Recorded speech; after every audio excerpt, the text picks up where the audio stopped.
Iran যুক্তরাষ্ট্র যুদ্ধের কারণে বন্ধ রয়েছে হরমুজ প্রণালী দিয়ে জাহাজ চলাচল। এতে আন্তর্জাতিক বাজারে ঊর্ধ্বমুখী জ্বালানি তেল, প্রাকৃতিক গ্যাস, সারসহ অন্যান্য পণ্যের দর, যার সরাসরি প্রভাব পড়েছে বিশ্বের বেশিরভাগ দেশে। দেখা দিয়েছে মূল্যস্ফীতি।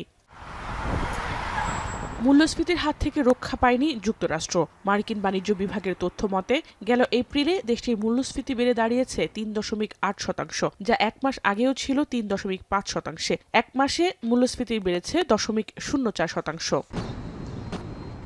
মূল্যস্ফীতি বাড়লেও বাড়েনি ব্যক্তি পর্যায়ের আয়। অপরদিকে ভোক্তার খরচের হারও ঊর্ধ্বমুখী। পরিস্থিতি সামাল দিতে অনেকে বাধ্য হচ্ছেন পরিবারের জরুরি সঞ্চয় ভাঙতে, অনেকে আবার ক্রেডিট কার্ড বা ঋণ সেবার উপর নির্ভর করছেন। গেল এপ্রিলে যুক্তরাষ্ট্রের বাসিন্দাদের গড় সঞ্চয়ের হার কমেছে প্রায় ২.৫%, যা ২০২২ সালের পর সর্বনিম্ন। অথচ চলতি বছরের শুরুতে ব্যক্তি পর্যায়ের সঞ্চয়ের হার ছিল ৪.৩%। বিশ্লেষকদের আশঙ্কা, মূল্যস্ফীতি দীর্ঘস্থায়ী হলে ভোক্তা ব্যয় কমে যেতে পারে, যা যুক্তরাষ্ট্রের সামগ্রিক অর্থনীতিতেও প্রভাব ফেলবে। এই অবস্থায় সুদের হার নিয়ে সতর্ক অবস্থানে রয়েছে ফেডারেল রিজার্ভ। মূল্যস্ফীতি নিয়ন্ত্রণে না এলে আগামী মাসগুলোতে মার্কিন পরিবারের আর্থিক চাপ আরও বাড়তে পারে বলে শঙ্কা অর্থনীতিবিদদের। জাহানারা ভুইয়া, এখন বিশ্ব।